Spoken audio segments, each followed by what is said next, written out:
بسم الله الرحمن الرحيم رب زدني علما.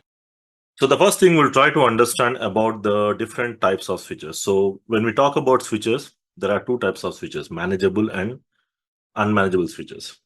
Like we discussed, Cisco is a leading manufacturer of the different networking devices, and also Cisco develops the switches. Before we go ahead, we need to understand more about these categories, because you might see some of the switches in your small networks, like let's say there is a D-Link switch, which you can see here. Like if you go to any small network, let's say if I'm having a small setup in my office where I have just 10 computers and I want to connect them through my Wi-Fi router, and you will see the switch will be connected and we have all these computers are connected. So that is also providing you the same thing. It will also provide you the centralized connectivity from where you can connect all the devices and we can exchange the information. But the difference is most of these small size switches, they are typically called as unmanageable switches. Now, unmanageable switches are normally the low-end series switches or the normal switches, we can say, not the advanced, normal switches. Now, these switches are plug and play. Now, the meaning of plug and play means we can simply bring the switch, power on the switch. You have a power connection on the back end connected to the power supply, and then you simply power on the switch and you can start using them. You don't need to do any kind of configurations for them to work. They are more kind of a plug and play devices, and you cannot do any kind of verifications or you cannot do any kind of configurations. Now, what this means is you don't have any console port. Again, what is console port? We'll try to see. So if you go back to the packet tracer where we will be, let me just quickly open up the command line. Like I discussed, the Cisco packet tracer tool where we can do some verifications, like I said, right? So the main idea here is, in the case of unmanageable switches, we cannot go to the CLI or the GUI, which means simply I cannot do any kind of configuration changes. At the same time, I cannot do any kind of verifications as well.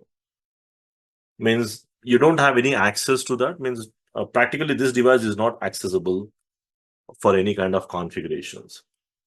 So this is good enough. Low cost switches, we can say, good enough for most of the small size home office networks where you don't have plenty of devices to connect.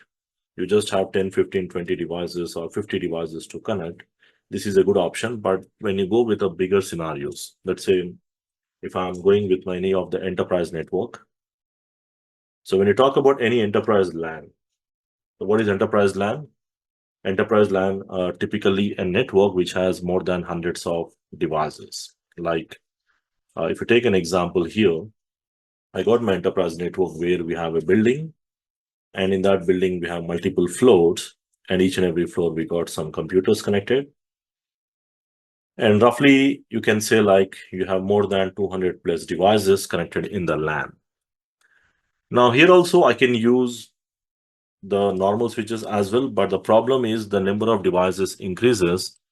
You need some more kind of optimizations, because in the enterprise networks, when we implement a bigger scenarios in a bigger picture, we need some switches, and typically these switches should be manageable switches. Now what these switches will do is there will be some additional things we can do, like we can create the VLANs, we can configure the trunk links, we can verify the STP, we can add some kind of switch security features. So basically what these manageable switches will do is they will allow you to manage. Manage means I can implement some advanced implementations, advanced configurations, which helps in optimizing your network. At the same time, I can go to the CLI and do some verifications. I can issue some show commands to verify the MAC table or to verify any other configurations. And I can go ahead and configure some advanced implementations like VLANs, trunks, spanning tree, or some kind of switch security features. Plenty of things, quality of service. There are many things you can implement and do it. So as we move on, we'll be seeing these options probably in our next sections.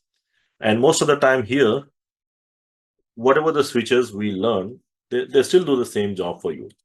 They're also plug and play, which means you can simply bring these switches and power on, give the power supply and start using it. But apart from that, they also have a console port. Console port is basically the port which will provide you the CLI access. We'll discuss that in the basic commands, where you can verify the configurations and you can modify the configurations. Which means if you want to verify the MAC table, like you can use a command called show MAC address-table. That's a command you can verify. If you want to verify the configurations, you can use show run command.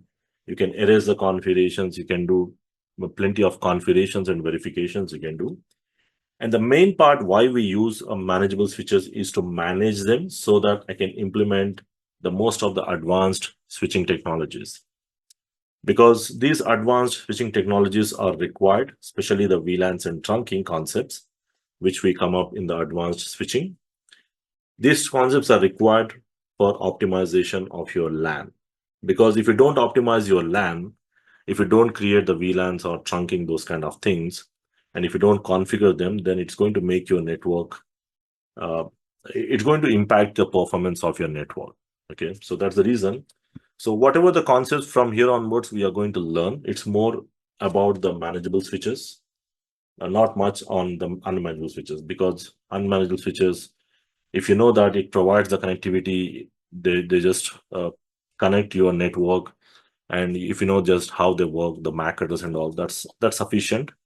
Because whatever the concepts we are going to learn from here, these are not supported on the unmanageable switches. So we'll be dealing with manageable switches, and also Cisco deals with the switches which are manageable switches.